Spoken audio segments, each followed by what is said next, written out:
And we're... Cool. So we're beginning... So welcome back. Hey guys, how you going? To another episode with James and Rouse. That's it.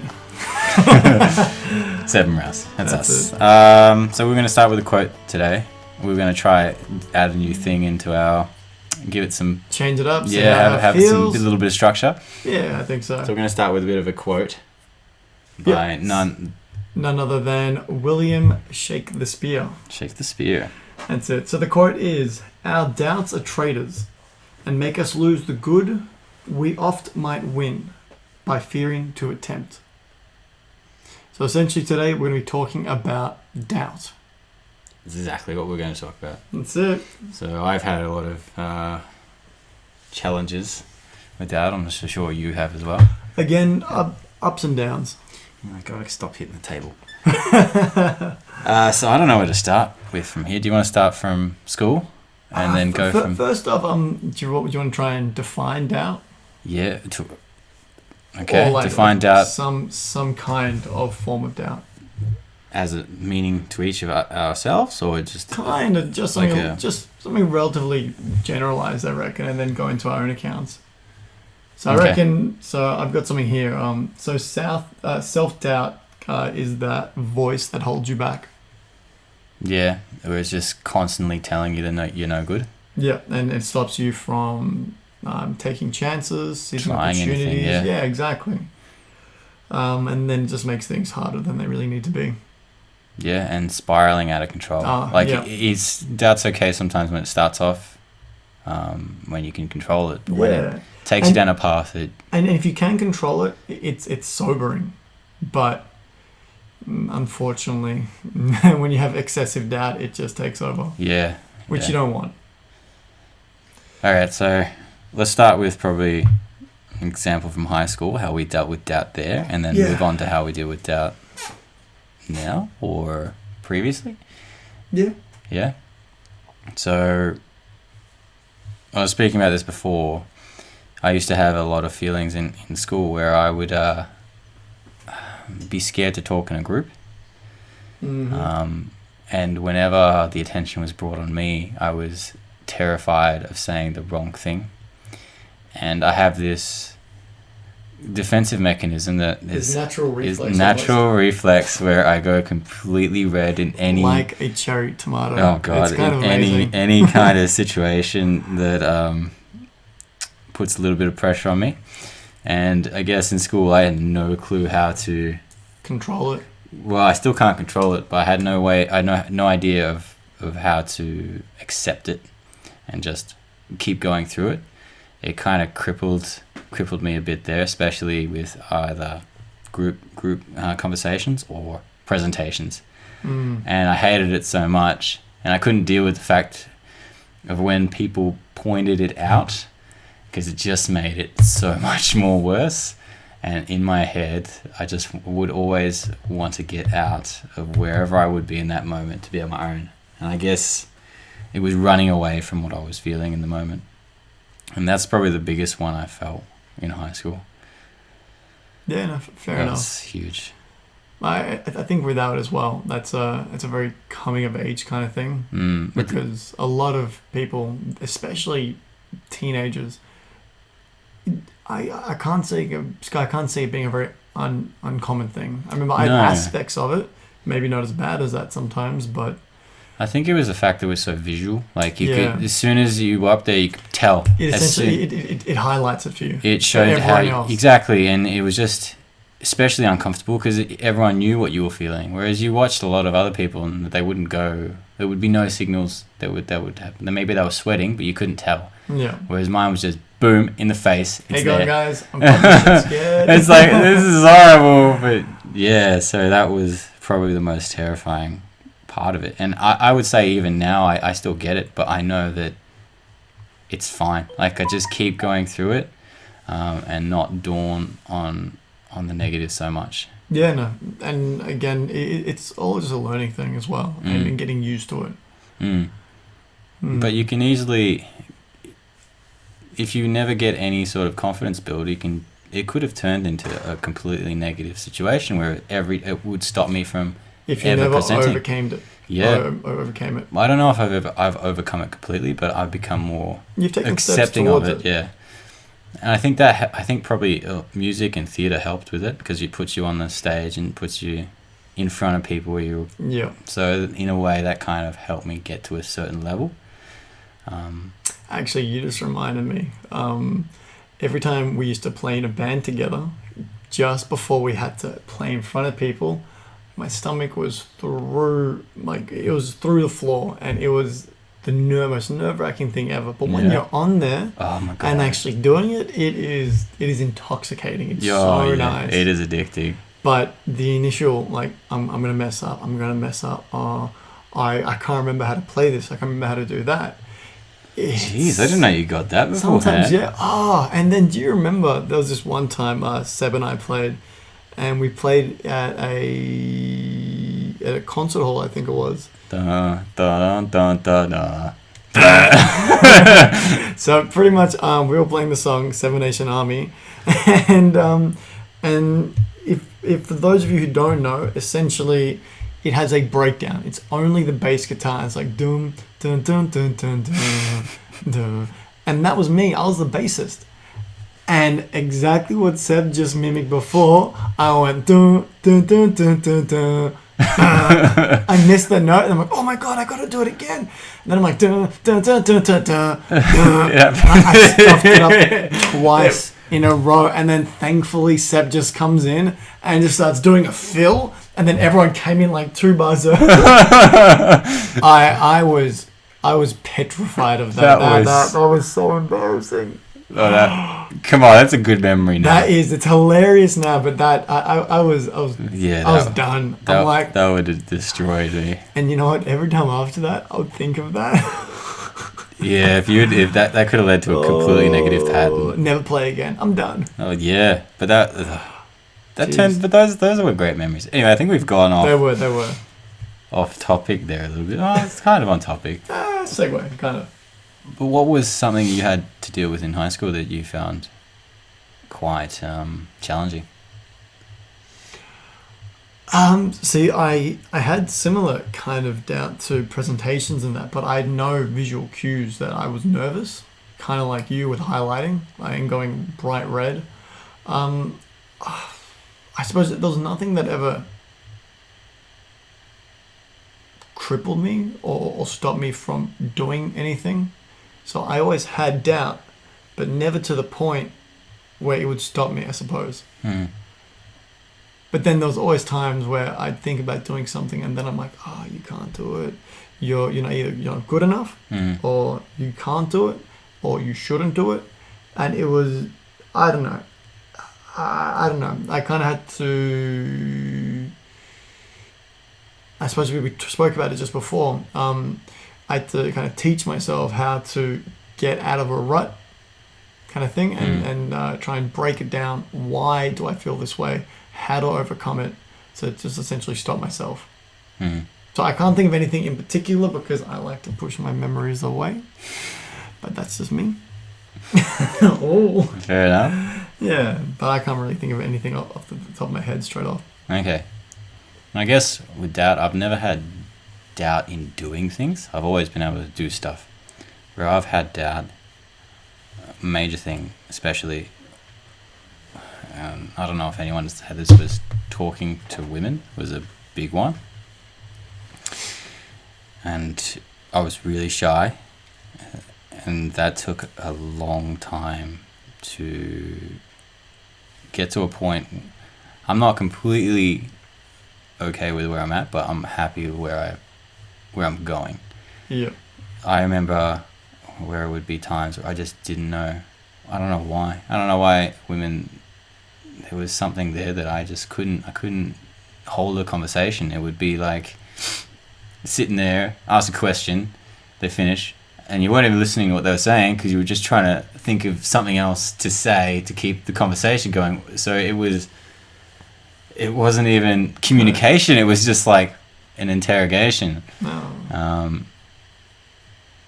And I think that if we could jump back to traveling helped with that a lot. because you're constantly always in those situations and you become comfortable being uncomfortable. Well, not really uncomfortable, but not comfortable with being uncomfortable. You get to a stage where it's not as horrible. But you know, I think it's getting used to a certain situation. Like when you're traveling, everything's new. Everything's not going to be as easy as it would be as if you're at home. Especially when you're in a country that English is not the very first language. So especially when you went to Korea. You've been to Japan as well, right? Japan as well. So again, Japan for us, and then through Europe as well, it's the same thing.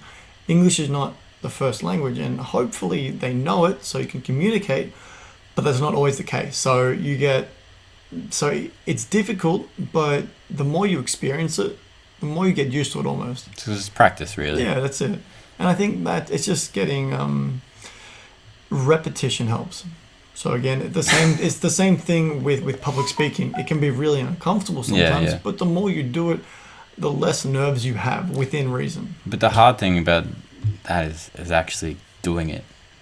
Because it's easy to think it, and it's easy to say you're going to do it, but to commit to it is hard. Like, who really wants to put themselves in a situation where you're speaking in front of people every week? Like, that doesn't sound like a great thing to do, right? You're always constantly putting yourself in that situation.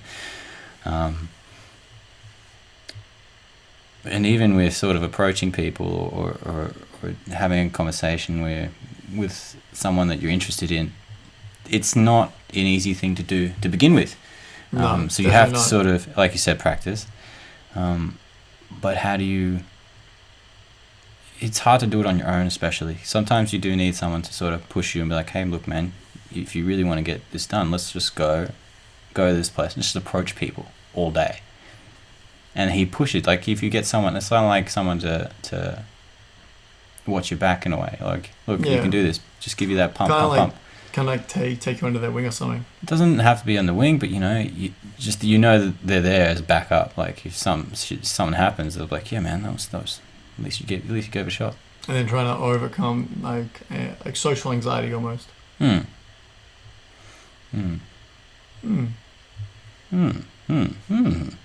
So a couple of things we went through before we started was main things that we think we probably have done before or know that a lot of people do. And the major one is stop comparing accomplishments to your friends and colleagues. Yes. Yeah. I'll let you start with this one. Yeah, I'll start with this one. So, as you all know, I did my 2 years in Canada, and it was awesome. But when I came back, all of my friends I grew up with, friends from uni, and just friends of friends, all seemed to have their shit together. They'd all started to progress in their career, and then I just started like a casual job, just selling things. And for a period, it was really depressing. So I'm like, everyone is getting, he's first up getting better pay. They've got a better job. They've all moved. Well, some of them have moved out. Some of them have started to invest and buy houses. And then there's me with not much money, doing a casual job, living with my parents. And I'm like, oh my God, why? I'm like, should I have gone on this amazing trip? Obviously, I fucking should have, and I'm glad I did. But it was just every time I saw a friend, I'm like, oh yeah, I've got this amazing marketing job or accounting job or just some other, like, I'm going to say adult job, a real job. I'd be like, oh shit, I haven't got that yet. So I felt like I was 2 years behind everyone else I knew. And I tried to brush it off as much as I could, but it got to me for a good part of like the first year of coming back. First year? Yeah. Even you got a real job. And then I'm like, oh, Seb, what are you doing? Well, I got back 12 months before you did. This is true. True. And you got to snowboard and freaking travel America. I wouldn't change that for the world. And again, it's just everyone has a different journey in life. No one has the same bloody journey. Otherwise, it'll be batshit boring. I think anyway. You're meant to experience life differently. And You just got to remember, some people are going to be ahead, some people are going to be behind, but it's your definition of your values. Yeah. So what makes you happy? What do you want to achieve? That kind of thing. And then you got to realize, I'm actually in a pretty good position. Well, exactly. The only one really you should be comparing yourself is to your previous self. And Yeah. if you have gotten forward somewhere, then you're not in a bad place. Yeah, that's So it. how did you get out of that? So I realized that I do a technique that I didn't even know was a technique. It's pretty much called a stop technique. So you stop yourself, or you try to talk yourself out of it, figure out where the issue comes from, and just say, hey, why are you bringing yourself down? Snap out of it. You're in a good place. Essentially just reaffirming yourself. And then for me, after a few years of doing that, it works really, really well. But again, it's all because I unintentionally kept doing it. Mm-hmm. So I unintentionally practiced a method I didn't even know that was a method. And the fun thing, I really want us to know how you came about learning how to do that, because I've got no idea. you just said it didn't come from your parents. It's just happened somewhere along the line. Yeah. I think you should start thinking about daunting. Is it daunting? No. Thinking about where it came from, and maybe like it'd be interesting to find out whether it was someone who sort of guided you unintentionally along that path, or is it just something you watched, or someone you watched that said that out loud, and you were just like, okay, I'm gonna do that. I want to know where it happened. Subliminally, it's just it's hit me. Yeah. And I'm like, yes, thank God. Yeah. Doesn't always work though, but you know what? No, but it can get you through most things, and I think that's really the goal. If you can get through 90% of stuff, then you're doing better than a lot of other people. It's not even about, and again, you're comparing. Oh, fuck that. It's hard to get out of it. You can break the cycle most of the time, and that's all it is just breaking that mental cycle. Yeah. For me, the one I've had major issues with is making decisions. I find it difficult to make it on the fly and just accepting what it is. I seem to overanalyze a lot of different situations and everything, and it makes the decision so much harder.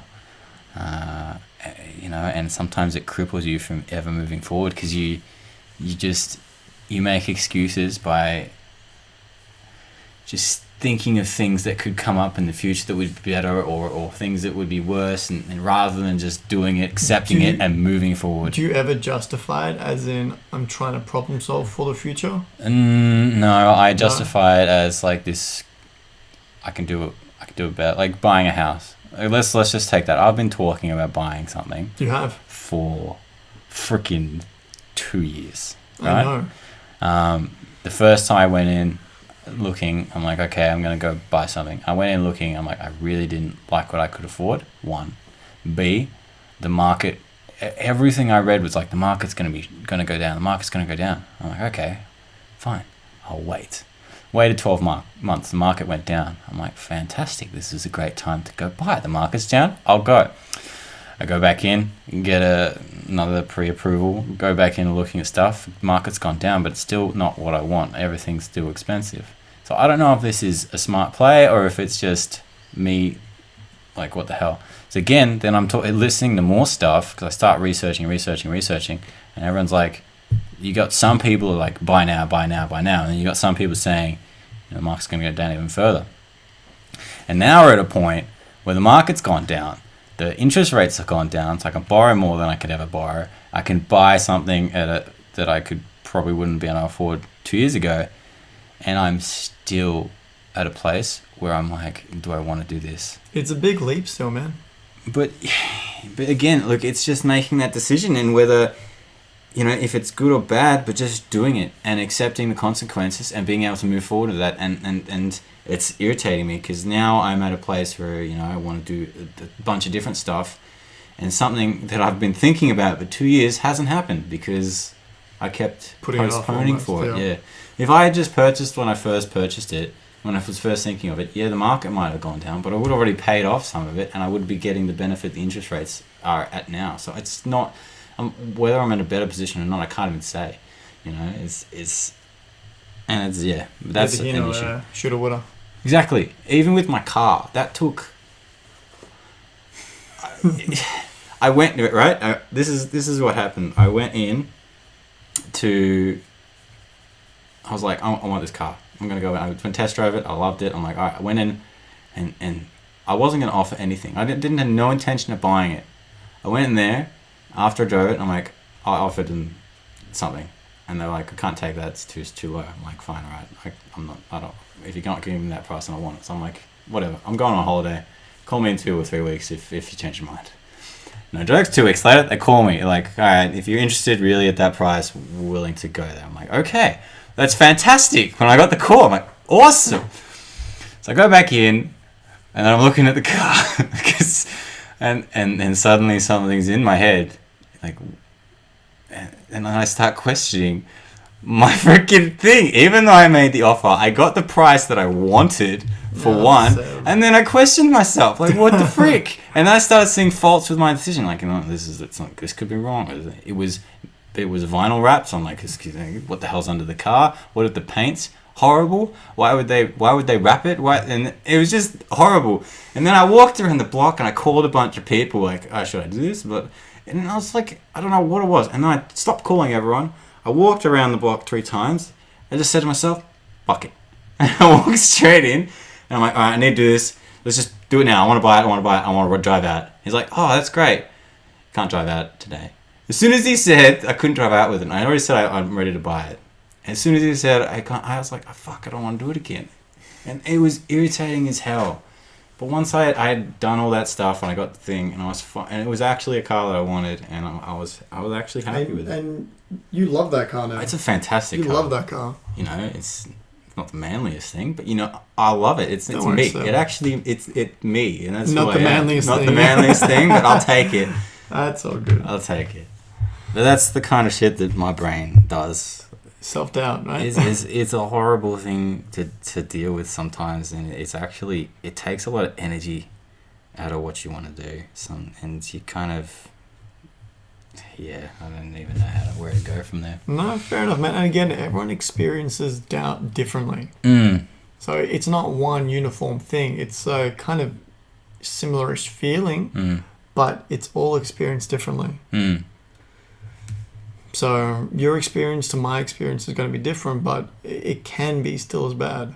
Yeah. But we've just got to eventually learn to put one foot in front of the other and go get through it. With whatever happens. That's it. And another thing we looked up was healthy self-doubt against self-doubt as a chronic state. So healthy versus unhealthy self-doubt. Yeah. And I guess thinking about self-doubt as healthy is kind of odd. It's weird, isn't it? Yeah, that's like you kind of... But then I suppose if you don't have some form of self-doubt, it's going to be an inflated ego. Yeah. It brings a bit of humility. Yeah, so yeah, exactly. It reins in some humility, and then you can relate better to others as well. And also it kind of helps with challenging yourself there. That's exactly it. Yeah, but then there's unhealthy the other side. Self-doubt, which is what we've been talking about, where it becomes crippling or a chronic state or something like that, where you stand in your own way. Yeah. You stop yourself from making a simple decision. You stop yourself from going to that dinner you want to go with that girl, or buying that car, or socializing. That's exactly presenting something, seeing friends, taking an opportunity, and challenging yourself to do something better. Or shit, yes. What? Last year, my birthday, I organised a get-together with all my friends, people who I really enjoy spending time with. That wasn't me. That was definitely you. But but then that evening, I don't know why, I just started talking myself out of going out. What, to your own birthday? Yes. Why? I don't know. Okay. I have no idea. Is it because you were mixing different friend groups? Potentially. I don't know. And I felt really uncomfortable. And then I'm like, oh my God, tonight's going to be a terrible night. And I started to, like, kind of like what you do, start doing scenarios where I'm like, oh no, this is going to happen, that's going to happen. It's going to be a terrible night. I should just fucking cancel it, say that I'm sick. Honestly, like, Jeez. no shit. On your own birthday. On my own birthday. And I have no idea why the hell that started happening. Okay. It was infuriating. And then even on my way there, I'm like, this is going to be shit. This is going to be shit. But then I'm like, you know what? All the people that I like being around, all my friends are going to be there. It's going to be a good night. Come on, James. Like, don't worry about it. It's fine. Eventually, I did the stop. Why are you feeling like that? You're just nervous. I don't know why you're nervous, but ignore it. Go. You're going to have a good night. That's a weird In the one. back, I'm like, yeah, I'm a bad night. Thankfully, I had a fucking awesome night. Yeah, you were fun. Yeah, I had a great night. You were fun. Hey, I had a great night. Trying not to swear as much. So Shit. fudge, change to fudged. You were fudged, man. Yeah. That night was fudged. But I have no idea why that happened. For your own birthday, that seems a bit odd. The only thing I can probably guess is that you didn't think maybe your group of friends would interact. Yeah, but potentially. Yeah. Well, you know, this group of friends are really dramatic. All do all kinds of crap. Yeah. All right. This shit happens though. Yeah, I think we should leave it at there. I think so. That was a bit That was good. We pretty got decent. very deep. Yeah. Yeah. And we'll Shared our pull souls. back out. Yes. Okay. So that was that. Awesome, guys. That was episode 3 with doubt. Doubtfulness, and That's now we got to have the ending song. Okay, I'm done.